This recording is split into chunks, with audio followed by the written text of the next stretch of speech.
Conference this afternoon is by Zúñiga from CINVESTAV Querétaro. We'll speak of p-Adic string amplitudes. Welcome to the Thanks, Alberto. First, let me thank the organizing committee for inviting me. It is a pleasure to come back to Puerto Escondido. Okay, let me begin by telling you about the goals and results that I'm going to present. This talk is about, in this talk I plan to discuss certain connection between p-Adic string amplitudes and local Zeta functions. Local Zeta functions come in many flavors. For instance, p-Adic, topological, motivic, etc.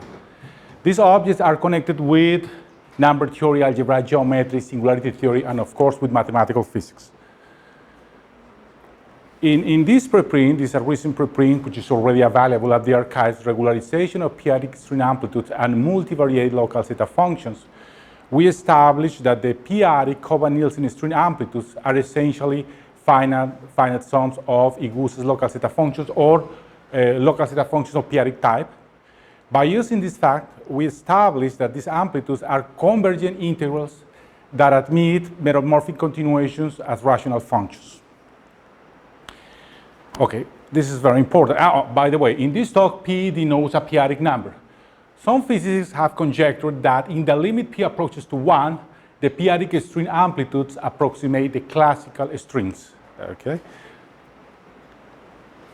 In the 90s, Jean Denef and François Lecer established that the limit P approaches to 1 of Igusa's local Zeta function gives rise to new objects. They call these objects topological Zeta functions.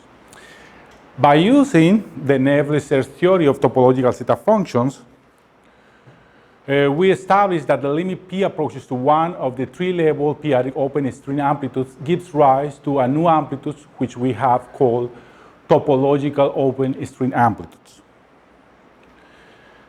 In this preprint is not available at the archive, but we plan to upload it shortly. We established that the Feynman amplitudes of the effective Lagrangian of the p-Adic strings are precisely the topological open string amplitudes. My talk is based on a joint work with Miriam Bocardo-Gaspar and Hugo Garcia-Compean. Okay. The string theory was motivated by the need of understanding certain aspects of the strong interactions of elementary particles. These interactions are described by functions called scattering amplitudes. This function must satisfy certain mathematical and physical conditions. This drawing shows an interaction of 4 particles. K1, K2, K3, and K4 are vectors, the momenta of the particles. These are vectors in a space of dimension 26. It was very difficult to construct scattering amplitudes.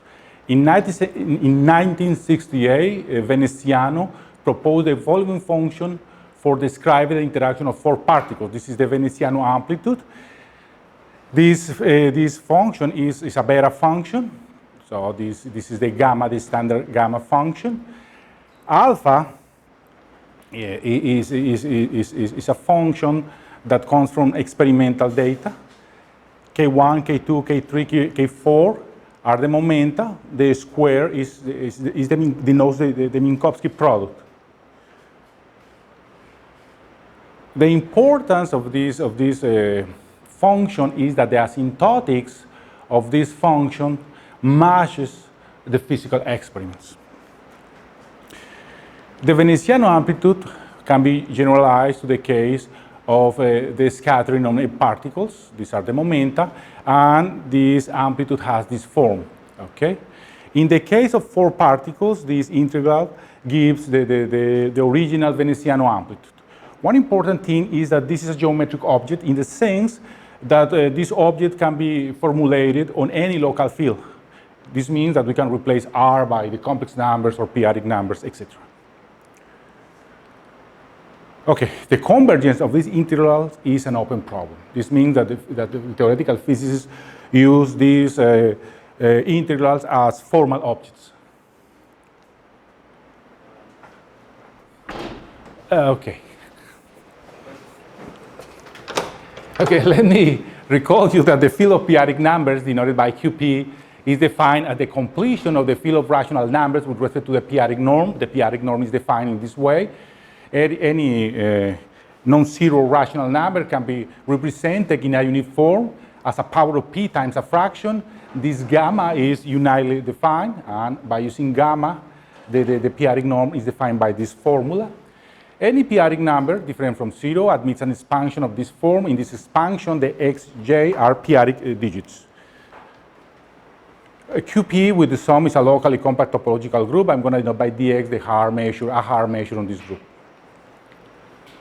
Okay.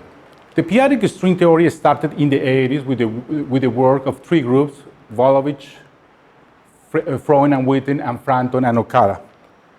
By the way, Igor Volovich is the head of the mathematical physics group at the Este Club Institute. Okay. Okay, this is the definition of the p-Adic string amplitude for n particles. The only modification, I mean, is just to replace R by QP and use the right Haar measure. If we introduce in this integral a test function, this function, in this case, a test function is a locally constant function with compact support, then this object becomes a local Zeta function. And this local Zeta function has been studied intensively in the last 30 years. Okay. By the way, in this case, it is known that this is a convergent integral in these complex variables, okay? The convergence of the amplitudes or the local Zeta function is related with the singularities of the integral. I already mentioned that in the limit p approaches to 1, p-Adic strings approximate ordinary strings. This idea has been discussed in several articles. Here you have two articles discussing this calculation. Okay. In this preprint, regularization of p-Adic string amplitudes and multivariate local Zeta functions, we established that the p-Adic Koba-Nielsen type amplitudes are bona fide integrals, are true integrals. We attach to these amplitudes Igusa type integrals depending on several complex parameters and show that these integrals admit meromorphic continuations as rational functions. Then we use these functions to regularize Koba-Nielsen amplitudes. Okay? So in order to explain this result, or these results, I need some notation.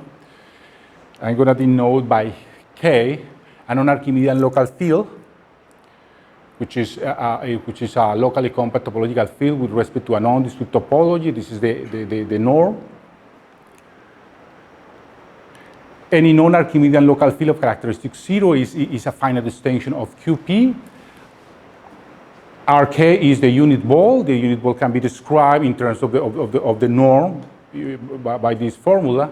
This ring contains a unique principal ideal pk. This ideal is formed by the non-units of R, and this is a description of the ideal. I'm going to fix, by the way, K bar is the residue field, which is a finite field with Q elements. I'm going to fix a generator of pi. Then any element, non-zero element in K, can be represented as a power series in pi. Now the digits xi runs through S, where S is a subset of Rk, which is mapped bijectively into the residue field by the reduction modulo P. Okay, I'm going to denote by K sub E the unique and ramified extension of degree E of QP. This essentially means that the residue field of Ka is the finite field with P to the E elements. Okay, this is the open string amplitude over this field. It's the same definition. We just change the field and the Haar measure. Again, Ki is a vector in a space of dimension 26, a complex vector in a space of dimension 26. We use the Minkowski product, which is defined here. In addition, the momenta vectors satisfy certain algebraic restrictions. For instance, this restriction means that the momenta are preserved during the interaction. Okay. In order to work with these integrals, it's better to change the notation a little bit. So I'm going to assume that this product is a complex number. I'm going to denote this product by xij. Okay. The number of the I and j is exactly d. Physicists use variables x2 to xn minus 2. I'm going to define this function. Okay. So we have to study these integrals. This is the precise definition of the integral. We have to take out a certain divisor. This is the hard measure. And we call this integral the open string endpoint zeta function.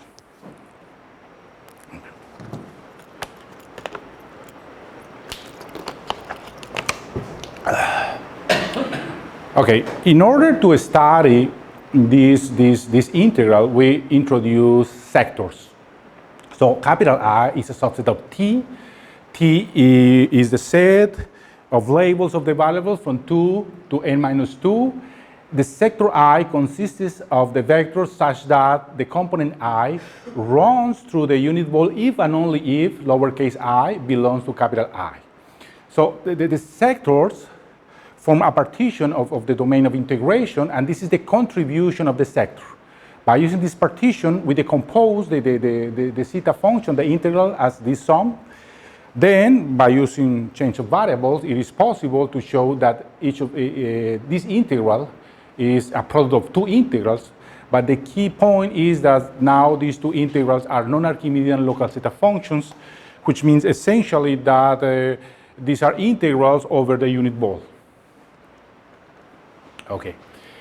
Then we establish that this integral admits an analytic continuation to CD, denoted by the same symbol. This analytic continuation is a rational function in these variables, and the real parts of the poles of these integrals belong to a finite union of hyperplanes. Now, by using this integral, the meromorphic continuation of these integrals, we regularize the string amplitudes in this form. We define the string amplitudes as the specialization of a paralocal zeta function when Sij equals this product. Okay? Then the string amplitudes are well-defined rational functions in these variables, and these functions agree with the integrals used by the physicists when they converge. Of course, this definition allowed us to recover all the calculations made by the physicists.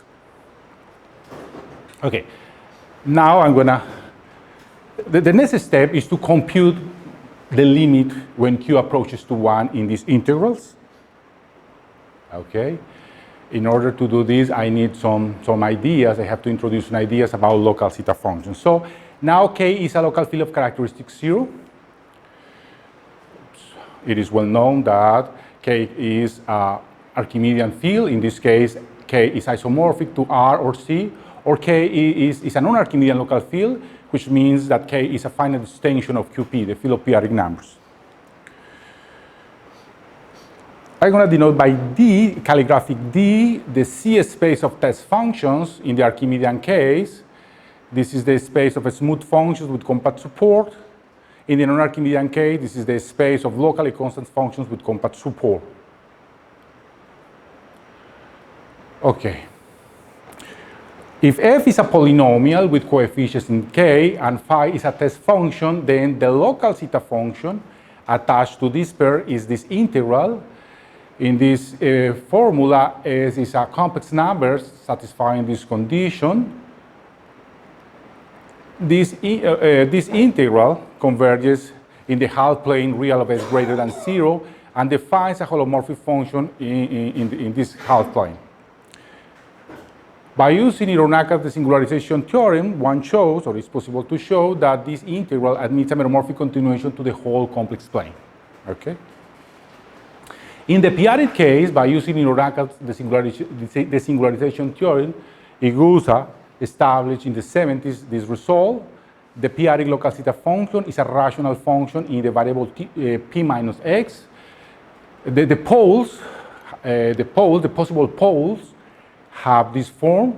The important thing is that this collection of numbers is called the numerical data of an embedded, this collection of pairs is the numerical data of an embedded resolution of singularities of the divisor attached to F.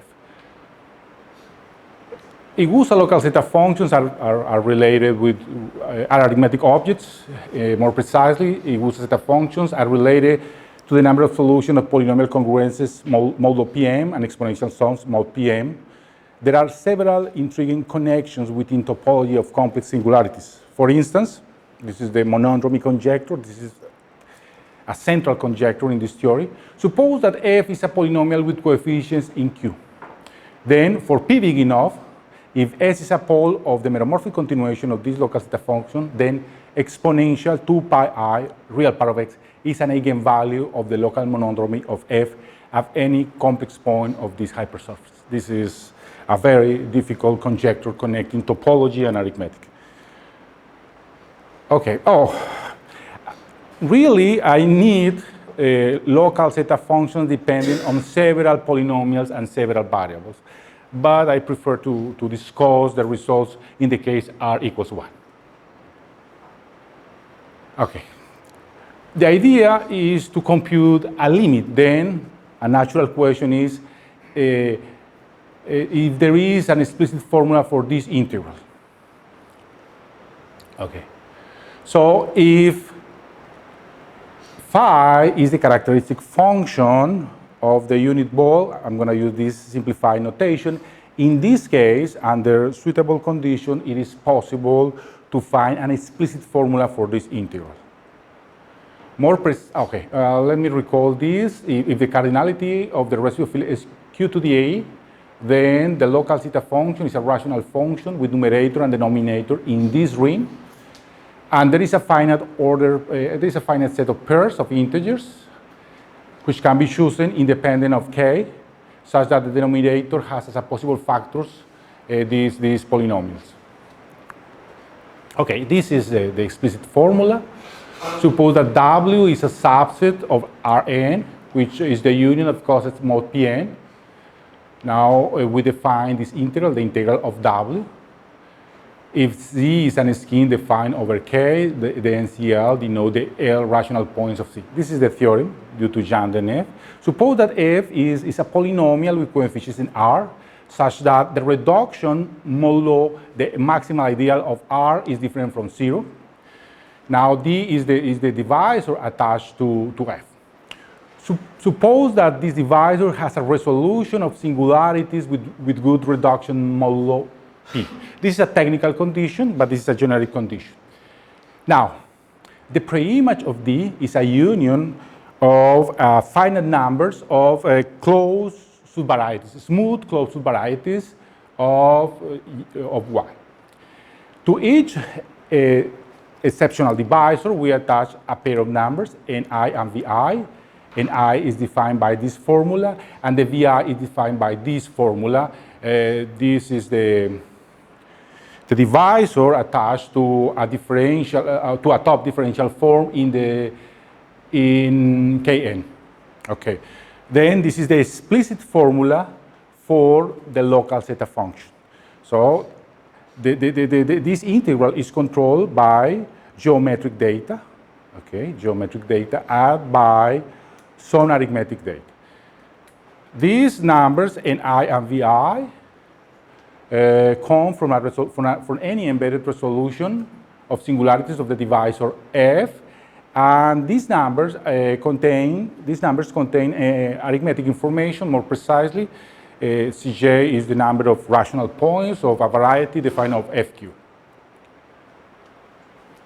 Okay, now the topological zeta functions. Now I'm going to suppose that F is a polynomial with complex coefficients. YH is a resolution of singularities of this divisor. The preimage of D is a finite union of sectional divisors. Again, to each divisor, we attach a pair of numbers in I and Vi. Now, we define these varieties. The point is that these EI circle varieties form an stratification of the space Y. Okay. Chi V denotes the Euler characteristic of the set of rational points of the C rational points of V. Okay. So this is the topological Zeta function. Okay. The point is that this is a rational function, but this function depends on a particular embedded resolution of the divisor attached to F. The point is that in arbitrary dimension, it is not possible to choose a canonical resolution of singularities. Then it is necessary to show that this definition is independent of the resolution of singularities chosen. Okay? It's a remarkable fact that the above definition doesn't depend on the chosen resolution. Before the introduction of motive integration, the proof of this fact used local zeta functions. The topological zeta function is obtained by taking the limit p approaches to 1 of the p-Adic Igusa zeta function. This is the idea. Suppose that f has coefficient on a number field f by using the explicit formula for this integral, where w is the characteristic function of the ring of integers of this local field. Then for almost all p, now in this case, p is a maximal ideal in the ring of integers of the field f. Then the topological zeta function is the limit e approaches to 0 of these integrals. The point is that the limit p approaches to 1 of this integral is equivalent, quotation marks, to the computation of the limit e approaches to 0 of these integrals. Okay. Now, I already mentioned that the string amplitudes or the corresponding local zeta function is essentially a finite sum of local zeta functions. By using the Denef-Loeser theory, we can define the limit e approaches to 0 here and the limit e approaches to 0 here. Then we can define a topological zeta function by this formula. We call this object the topological open string endpoint zeta function. Okay, so this is a result. The topological open string endpoint zeta function is a rational function in the variables is I, j. In addition, the real parts of the possible poles belong to a finite union of hyperplanes. Now we define the topological open string amplitude as the specialization of this integral when xj equals this Minkowski product. Okay. Now, the topological string amplitudes are the Feynman amplitudes of the Lagrangian introduced by Gerasimov and Chastabilly in this article. Okay? Let me just say that the natural way of constructing this object is by using motivic integration. But the point is that we don't know physical interpretation of the motivic string amplitudes. For this reason, we prefer, to do the calculation over the p-Adics. But the next step is to construct the motivic string amplitudes and try to find a physical interpretation of these objects. Thanks for your kind attention.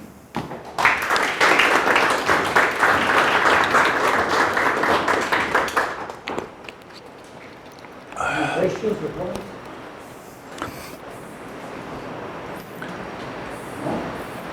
I did it in 30 minutes. Exactly. Perfect timing. Thank you very much. You're welcome.